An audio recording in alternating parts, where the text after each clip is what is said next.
Welcome back to tempting bowls, India's tasty and healthy recipes. నేను మీ సిరి Santosh. Tempting బౌల్స్లో ఈరోజు summer special Bombay రవ్వ వడియాలు ఎలా చేసుకోవాలో చూపిస్తానండి. బొంబాయి రవ్వ వడియాలు పెట్టడం చాలా సింపుల్, కాకపోతే మనం తీసుకునే వాటర్ క్వాంటిటీ ఒక్కటి కరెక్ట్గా చూసుకోవాలి, అలాగే సాల్ట్ కూడా. వీటి కొలతలు కరెక్ట్గా తెలిస్తే ఎలాంటి వడియాలైనా ఈజీగా పెట్టేసేయచ్చు.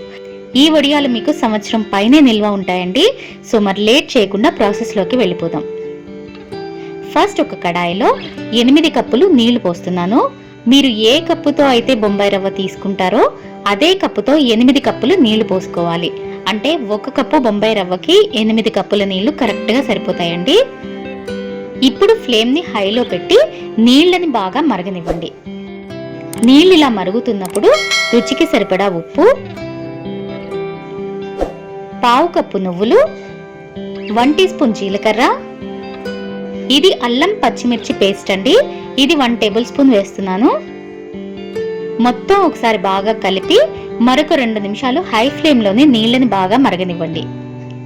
ఇక్కడ మీరు గుర్తుంచుకోవాల్సిన ముఖ్యమైన విషయం ఏంటంటే వడియాలు ఎండిన తర్వాత ఉప్పు తేలుతాయండి. సో ఎప్పుడు కూడా వడియాలకి ఉప్పు చాలా తక్కువ వేసుకుంటూ ఉండాలి. డౌట్గా ఉంటే ఉప్పు వేసాక నీళ్ళని ఒకసారి టేస్ట్ చేసి చూడండి. వాటర్ సాల్టీగా అనిపించకూడదు, ఇంకొంచెం ఉప్పు పడుతుంది అన్నట్టు ఉండాలి. అలా ఉంటేనే వడియాలకి సాల్ట్ కరెక్ట్గా ఉంటుందండి. లేదంటే వడియాలు ఎండిన తర్వాత ఉప్పు ఎక్కువైపోతాయి. సో సాల్ట్ విషయంలో కొంచెం జాగ్రత్తగా చూసి వేసుకోండి. ఇక్కడ నేను తీసుకున్న 240 ml మెజరింగ్ కప్పుకి 1.5 టీ స్పూన్ సాల్ట్ కరెక్ట్గా సరిపోయింది. నీళ్ళు ఇలా మరుగుతున్నప్పుడు 1 కప్పు బొంబాయి రవ్వని వేస్తూ కంటిన్యూస్గా కలుపుతూ ఉండండి, లేదంటే రవ్వ ఉండకట్టేస్తుంది.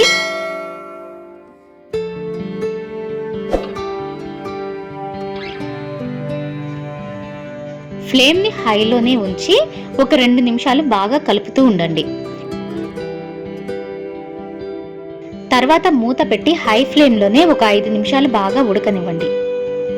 ఇలా కంపల్సరీ 5 నిమిషాలు బాగా ఉడకాలండి.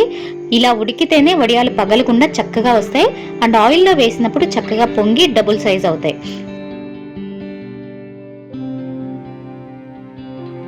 చూసారా, కన్సిస్టెన్సీ ఇలా ఉంటుంది. ఇప్పుడు స్టవ్ ఆఫ్ చేసేసి ఇది వేడిగా ఉన్నప్పుడే వడియాలు పెట్టేసుకోవాలండి, లేదంటే కన్సిస్టెన్సీ ఇంకా గట్టి పడిపోతుంది. ఇలా ఒక తడి కాటన్ క్లాత్ పైన వడియాలు పెట్టుకోండి. మరీ పల్చగా కాకుండా కొంచెం మందంగానే పెట్టుకోండి వడియాలు.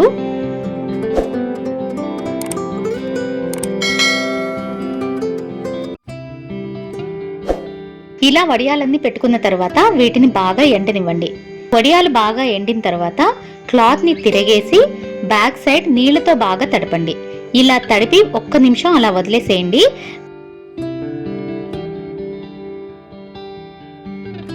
తర్వాత వడియాలు ఇలా ఈజీగా వచ్చేస్తాయి.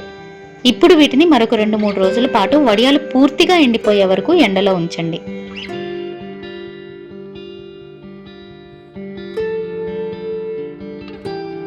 వడియాలు ఇలా చక్కగా ఎండిపోయిన తర్వాత వీటిని ఒక ఎయిర్ టైట్ డబ్బాలో స్టోర్ చేసుకుని సంవత్సరం అంతా ఎంజాయ్ చేయండి. వీటిని హై ఫ్లేమ్లోనే వేయించుకోవాలండి అండ్ ఆయిల్ కూడా బాగా కాగి ఉండాలి. అప్పుడే వడియాలు చక్కగా పొంగుతాయి.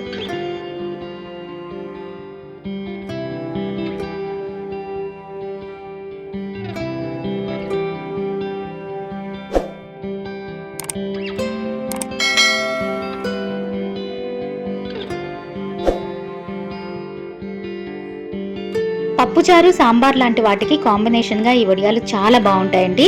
పిల్లలకి ఈవినింగ్ స్నాక్గా కూడా పెట్టొచ్చు, చాలా ఇష్టపడతారు. మరి ఈ సమ్మర్లో మీరు కూడా ట్రై చేసి ఎలా వచ్చాయో మాకు కామెంట్ చేసి చెప్పడం మాత్రం మర్చిపోకండి. ఇలాంటి మరిన్ని రెసిపీస్ కోసం టెంప్టింగ్ బౌల్స్ని సబ్స్క్రైబ్ చేసుకొని పక్కనే ఉన్న బెల్ ఐకాన్ని కూడా యాక్టివేట్ చేసుకోండి. టెంప్టింగ్ బౌల్స్ ఫేస్బుక్ అండ్ ఇన్స్టాగ్రామ్లో కూడా ఫాలో అవుతూ ఉండండి. మరో మంచి రెసిపీతో రేపు మార్నింగ్ మళ్ళీ కలుద్దాం.